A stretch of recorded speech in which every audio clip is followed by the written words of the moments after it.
जय हिंद साथियों, मैं आपका नितिन कैरियर एकेडमी में स्वागत करता हूं। आज हम समझेंगे हिंदी का उपसर्ग और प्रत्यय, जो क्लास 10th में 2 नंबर का पूछा जाता है। और अपने सभी दोस्तों को शेयर भी कर देना, ठीक है। तो हम सबसे पहले टॉपिक फर्स्ट पढ़ते हैं, उपसर्ग होता क्या है आखिर में। तो सबसे पहले हम उपसर्ग पढ़ेंगे। उपसर्ग उपसर्ग 2 शब्दों से मिलकर बना होता है, जैसे कि उप प्लस सर्ग। इसका हम संधि विच्छेद करेंगे तो उप और सर्ग, ठीक है। उप का मतलब होता है, सर्ग का मतलब होता है निर्माण करना, निर्माण करना। और उप का मतलब होता है समीप, मतलब समीप निर्माण करना, ठीक है। इसका उपसर्ग, ठीक है। तो हम अब इसकी परिभाषा समझ लेते हैं कि इसकी परिभाषा क्या होगी। इसकी परिभाषा होगी उपसर्ग वे शब्दांश हैं, मैं ये मिटा देता हूं।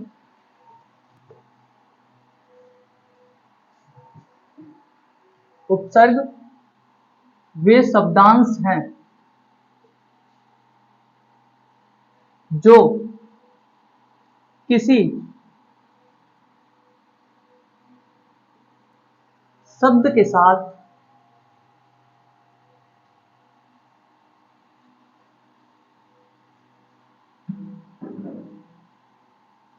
जुड़कर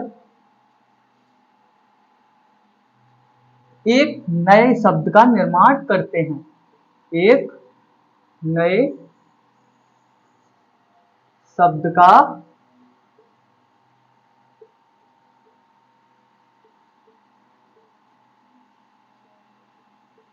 करते हैं। चलो अब हम इस परिभाषा को समझ लेते हैं। उपसर्ग वे शब्दांश हैं। शब्दांश का अर्थ मतलब, शब्दांश का अर्थ होता है शब्द का अंश, यानी कि किसी शब्द का अंश, यानी कि जब हम किसी शब्द के अंश में कोई शब्द, नया शब्द जोड़ते हैं तब एक नया शब्द बने, तब एक नया शब्द बने। शब्दांश से, जैसे कि हम इसका उदाहरण ले लेते हैं, जैसे तुम्हें समझ में आएगा। उदाहरण ले लेते हैं, जैसे कि उदाहरण इसका एक हम लेते हैं, अन प्लस जान बराबर अनजान। अब आप पूछोगे इसमें उपसर्ग क्या है। उपसर्ग प्रारंभ में जुड़ता है, वे शब्दांश है जो किसी शब्द के प्रारंभ में जुड़कर, किसी शब्द के प्रारंभ में जुड़कर एक नए शब्द का निर्माण करते हैं। अन, अब देखो ये एक शब्द है, जन यानी कि लोग, जन यानी कि लोग होता है, यानी कि वो किसी शब्द के साथ, उपसर्ग किसी शब्द के साथ जुड़ेगा, पहले से वो एक शब्द होगा, फिर उसके आगे जुड़कर एक नया शब्द बना देगा। समझ में आया। उपसर्ग जैसे कि किसी शब्द है, पहले से वो एक शब्द होगा, उसके बाद उसमें एक शब्दांश, शब्दांश का मतलब एक शब्द का अंश, इसको ना वर्णमाला कह सकते हैं, अन का कोई अर्थ ही नहीं होता है। अगर हम जानेंगे, अगर इसका एक और ले लेते हैं, सु plus Naina equal to Sunaina. अब देखो ये भी एक शब्द है, पहले से शब्द था, इसके आगे क्या जुड़ गया, सु। सु मतलब एक शब्दांश, इसका कोई अर्थ तो है नहीं है, शब्दांश, शब्द का अंश, अंश यानी कि शब्दांश। इसमें एक मतलब शब्द जोड़ने के बाद एक नया शब्द का निर्माण हो गया, सुनैना, ठीक है। समझ में आया। इसका एक फॉर्मूला भी होता है, अगर हम फॉर्मूला इसका देखें तो फॉर्मूला हम बना सकते हैं, हम चाहें तो, उपसर्ग प्लस शब्द एक नया शब्द।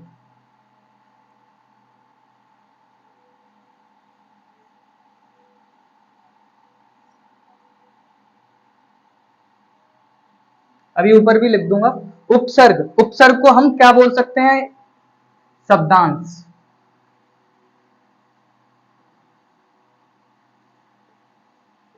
उपसर्ग को हम शब्दांश, शब्द के साथ जुड़कर ही ये एक नया शब्द का निर्माण करते हैं। ठीक है, समझ में आ गया? तो अब मैं मिटा देता हूं इसको, और भी उदाहरण ले लेते हैं हम।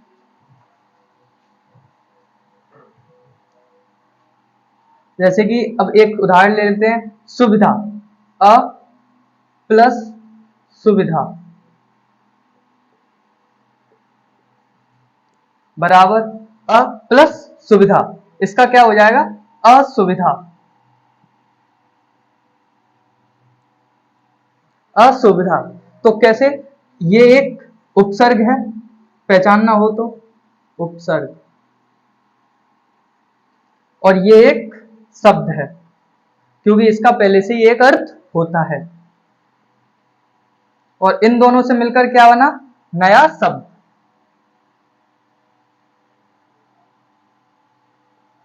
ये हो गया आपका उपसर्ग।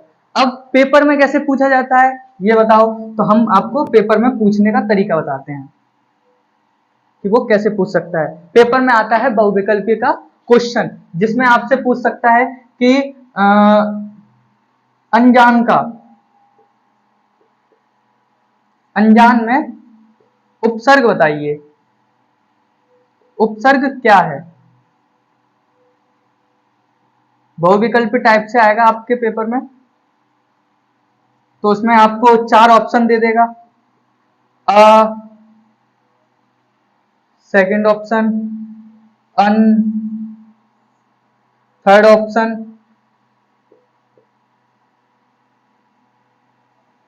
अनजा,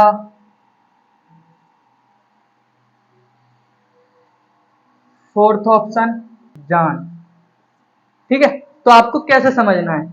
शब्द का अर्थ भी ना बदले, मतलब उपसर्ग अलग हो जाए और शब्द अलग हो जाए, तो हम कैसे इसका संधि विच्छेद करते हैं? पहले संधि विच्छेद से, अगर देखो हम इसका कितने टाइप से संधि विच्छेद करते हैं, लेकिन शब्द निकलना चाहिए, तो शब्द कैसे निकलेगा?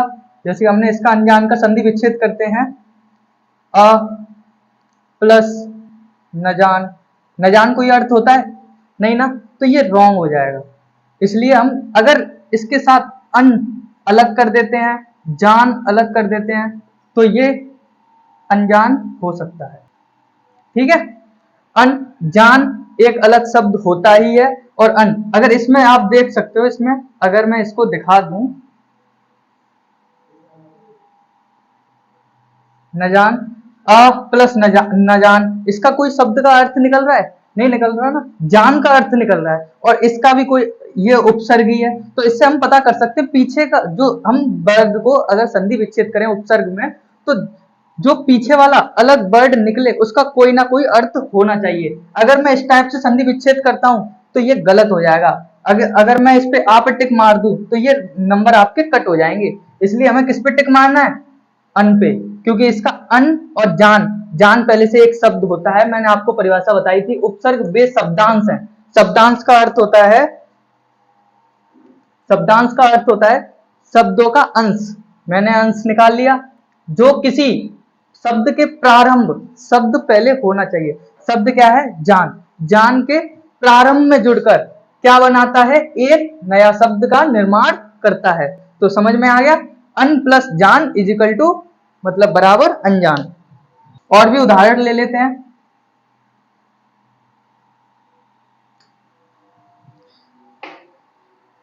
जैसे कि और भी उदाहरण है आपका, उप मुख्यमंत्री,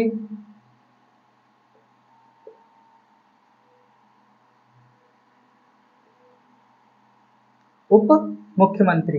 अगर हम इसका संधि विच्छेद करते हैं तो संधि विच्छेद कैसे होगा? मैंने आपको पहले बता दिया, पहले उसमें से शब्द को अलग करना है, फिर जो बचेगा वो उपसर्ग कर देंगे। तो स्टार्टिंग हम क्या से करेंगे? प्लस करके। इसमें शब्द आपको क्या लग रहा है? मुख्यमंत्री, तो मुख्यमंत्री लिख देते हैं।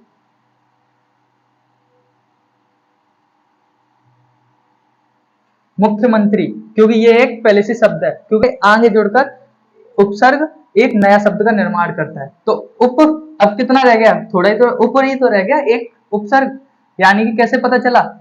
उप यानी कि ये उपसर्ग, और शब्द यानी कि इसका भी एक अर्थ होता है। ये हो गया आपका उपसर्ग और ये हो गया आपका शब्द, और इससे मिलकर बना था ये नया शब्द।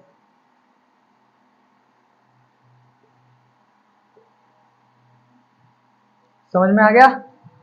हो गया क्लियर?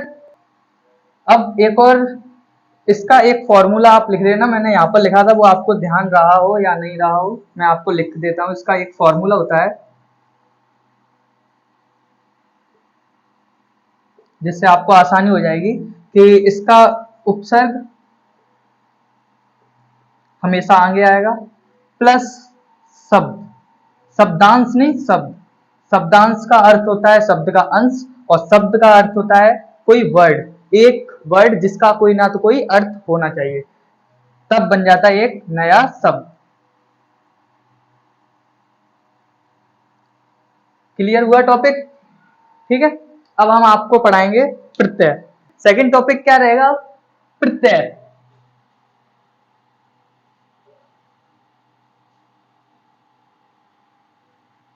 प्रत्यय। अब प्रत्यय क्या होता है? प्रत्यय वे शब्द हैं,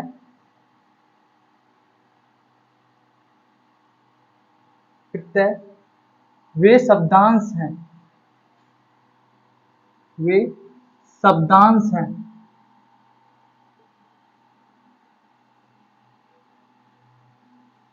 जो शब्द के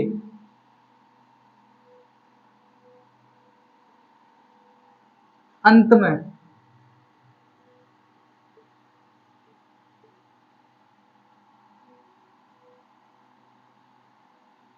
जुड़कर एक नए शब्द का निर्माण करते हैं।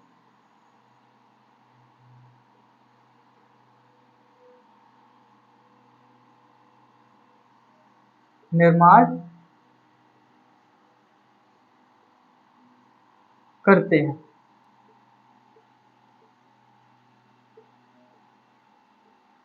ठीक है, अब प्रत्यय वे शब्दांश है जो जो शब्द के अंत में उपसर्ग कहां जुड़ता है? प्रारंभ है, और ये प्रत्यय कहां पर जुड़ता है? अंत में। तो अंत में जुड़कर एक नए शब्द का निर्माण करें। तो अब हम इसका उदाहरण देखते हैं। उदाहरण क्या बनेगा? जैसे कि हम एक शब्द ले लेते हैं खुद की तरफ से ही, पढ़। ठीक है, अब इसमें हम क्या ऐसा प्रत्यय जोड़ें, क्या ऐसा प्रत्यय जोड़ें जिससे एक नए शब्द का निर्माण हो जाए? तो हम इसमें ना जोड़ देते हैं, तो इसका क्या हो जाएगा? पढ़ना। पढ़ना। ठीक है, पढ़, ये पहले से एक शब्द था, उसमें क्या जोड़ दिया? प्रत्यय। प्रत्यय जोड़ने के बाद एक नया शब्द बन गया, घन। घन आप जानते ही हैं, मैथमेटिक्स में आता है घन, और इसमें हम जोड़ देते हैं त्वा, बराबर बन जाता है घनत्व। मतलब आपको इतना याद रखना है, जब किसी शब्द में शब्दांश या शब्द अंत में शब्दांश बोलना चाहें तो शब्दांश बोल सकते हैं, प्रत्यय बोलना चाहें प्रत्यय बोल सकते हैं, लेकिन हम शब्दांश इसलिए नहीं बोल सकते, फिर आप पहचान नहीं पाओगे उपसर्ग क्या है प्रत्यय क्या है, इसलिए हम क्या बोलते हैं? प्रत्यय। तो शब्द के अंत में कोई प्रत्यय जुड़कर एक नया शब्द का निर्माण करते हैं तो वो प्रत्यय कहलाते हैं। मैंने यही लिखवाया था, प्रत्यय वे शब्दांश हैं जो शब्द के अंत में जुड़कर एक नए शब्द का निर्माण करते हैं। तो ये पहले से एक शब्द था, उसके बाद इसमें त्व जोड़ दिया, त्व यानी कि प्रत्यय जोड़ दिया, इससे क्या बन गया? घनत्व। अब हम एक और ले लेते हैं उदाहरण। इसका पहले फॉर्मूला देखते हैं, फॉर्मूला क्या बनेगा इसका, जिससे आपको पहचानने में आसानी हो। फॉर्मूला इसका बनता है शब्द। शब्द आपको बता ही दिया, शब्द वो है जिसका कोई ना कोई अर्थ होना अनिवार्य है। अगर अर्थ नहीं निकलता है तो आप संधि विच्छेद गलत कर रहे हो। फिर हम प्रत्यय बराबर नया शब्द।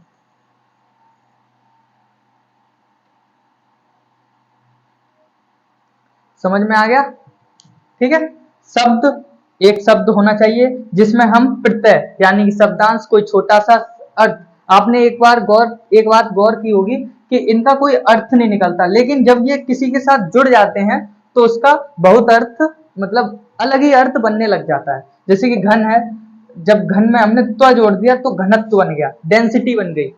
जब पढ़ में जब ना जोड़ दिया तो पढ़ना बन गया। ऐसे ही और भी हम देख लेते हैं।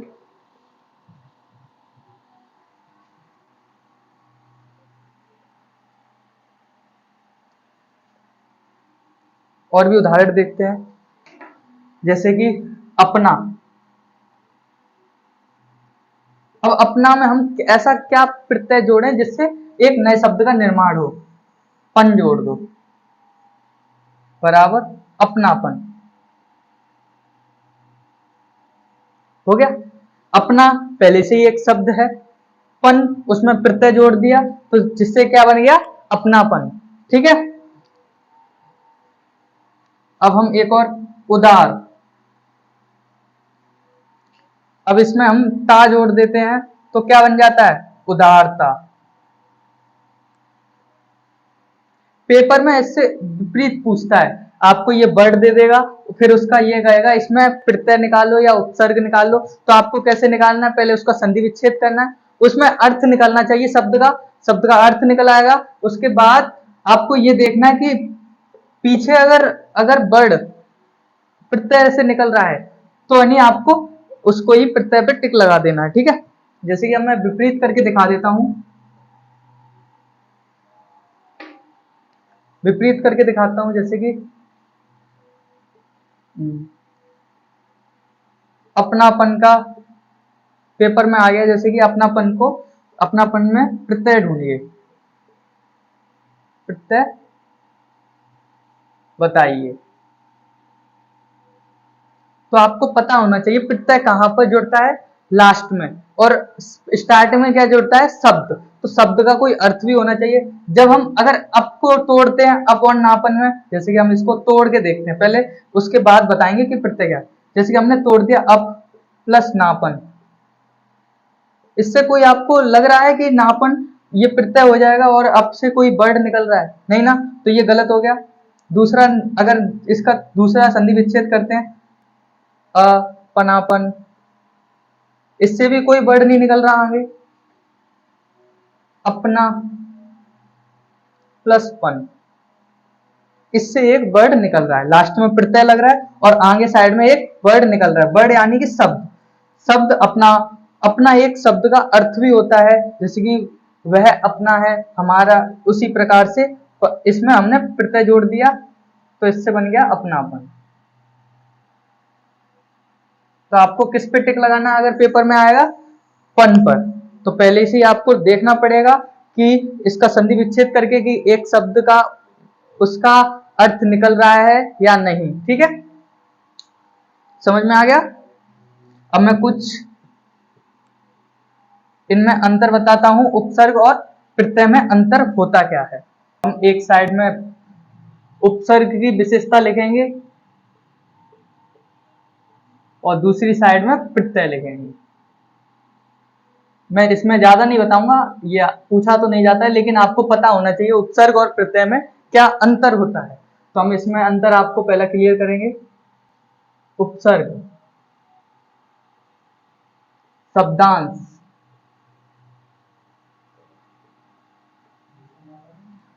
उपसर्ग शब्दांश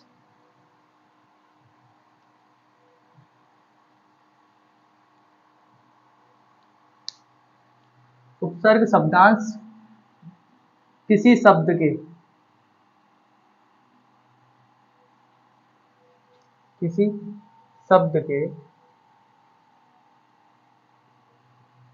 प्रारंभ में जोड़ता है।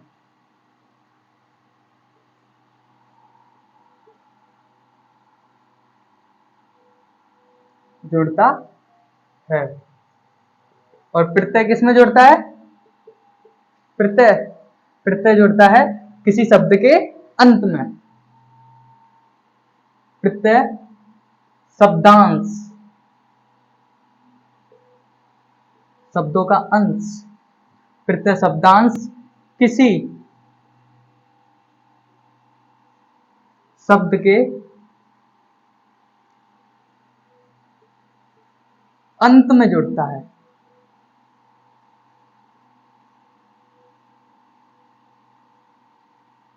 जुड़ता है। समझ में आया? उपसर्ग कहाँ जुड़ता है? किसी शब्द के फर्स्ट मतलब पहले, और प्रत्यय लास्ट में यानी कि अंत में। ठीक है, इसका हम उदाहरण ले लेते हैं।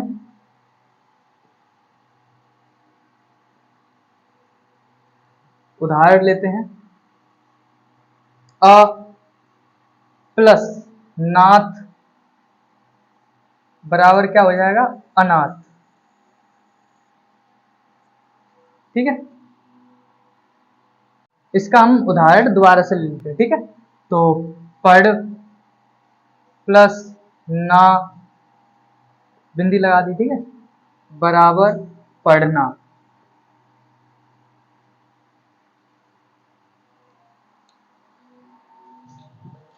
ठीक है, अब आप देख ही सकते हो, देखो इसमें शब्द कहां पर मिल रहा है?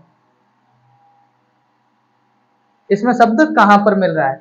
शब्द कहां पर मिल रहा है? इसमें देखो शब्द का अर्थ होना चाहिए। मैंने आपको पहले बताया, किसी भी शब्द में अगर हम जोड़ते हैं, उसमें विखंडित करते हैं यानी कि खंड में भाग मतलब बांटते हैं, तो उनका जो शब्द निकले उनका अर्थ होना चाहिए। तो इसमें अर्थ क्या निकल रहा है? इसमें शब्द को हमने पढ़ना को अगर विखंडित किया मतलब अलग अलग किया, तो पढ़ प्लस ना, पढ़ का पहले से अर्थ होता है। अब जब ये लास्ट में किसी वर्ड को जोड़ रहा है तो ये क्या हो जाएगा? प्रत्यय। और ये हो गया शब्द। ठीक है, और ये क्या हो गया?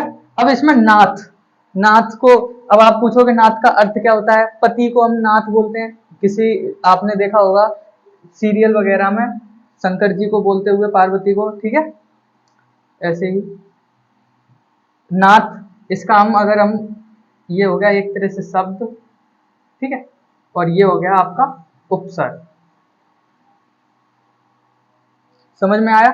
उपसर्ग प्लस शब्द बराबर नया शब्द।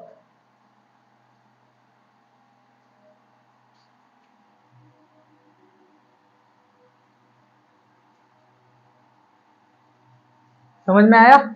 ठीक है, अब आपके इस चीज से अगर आप समझ गए होंगे विखंडन करना मतलब अलग अलग करना, फिर आपको पता चल गया होगा कि उसमें एक मेन टॉपिक मतलब क्या होना चाहिए? शब्द निकलना चाहिए। अगर शब्द नहीं निकलता है तो आपका गलत हो सकता है। शब्द ऐसे तोड़ना है किसी भी शब्द को, जैसे कि उसने कोई शब्द दे दिया पढ़ना, उसको इस प्रकार से तोड़ना है कि जब हम तोड़ें दो अलग भागों में, एक का अर्थ निकले एक का ना निकले, कोई दिक्कत नहीं है। जब हम इसको तोड़ा हमने, अगर हम इसको चाहते तो पा से फिर ढना कर देते तो कोई अर्थ निकलता नहीं ना। इसलिए पढ़ प्लस ना, तो इससे कोई अर्थ निकल रहा है। पढ़ का अलग अर्थ होता है, ना का अर्थ नहीं होता है, मगर ये क्या हो गया? प्रत्यय, जब अर्थ नहीं निकल रहा है। ऐसे ही अनाथ, अनाथ को हमने तोड़ा, दो भागों में तोड़ा, तो आपको बताया था उपसर्ग स्टार्टिंग में जुड़ता है, नाथ यानी कि पति, इसका यानी एक अलग शब्द का अर्थ निकल रहा है, तो इन दोनों को मिला के क्या बन गया? अनाथ। समझ में आ गया?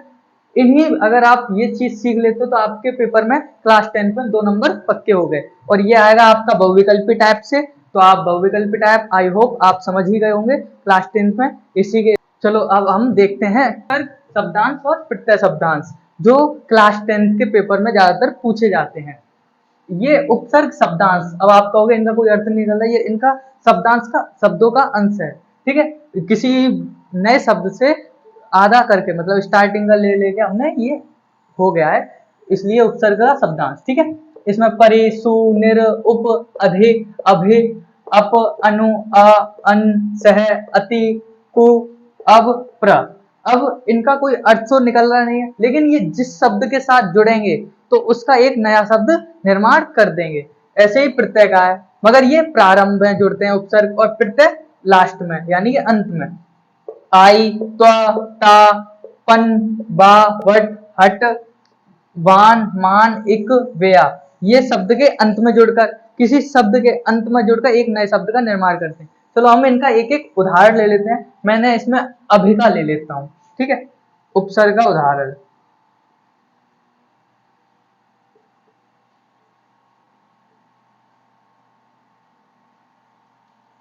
तो अभे, अभी हमेशा मतलब उपसर्ग हमेशा आपको पता है स्टार्टिंग में जुड़ता है, प्रारंभ में जुड़ता है, तो हम प्रारंभ में इसको लिख लेते हैं अभी।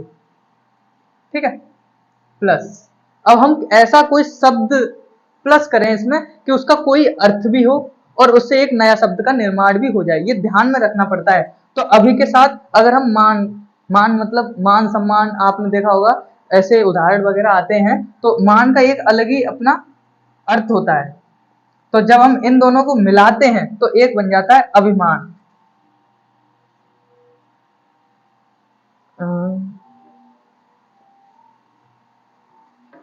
स्पेस कम था इसलिए अभी प्लस मान बराबर अभिमान।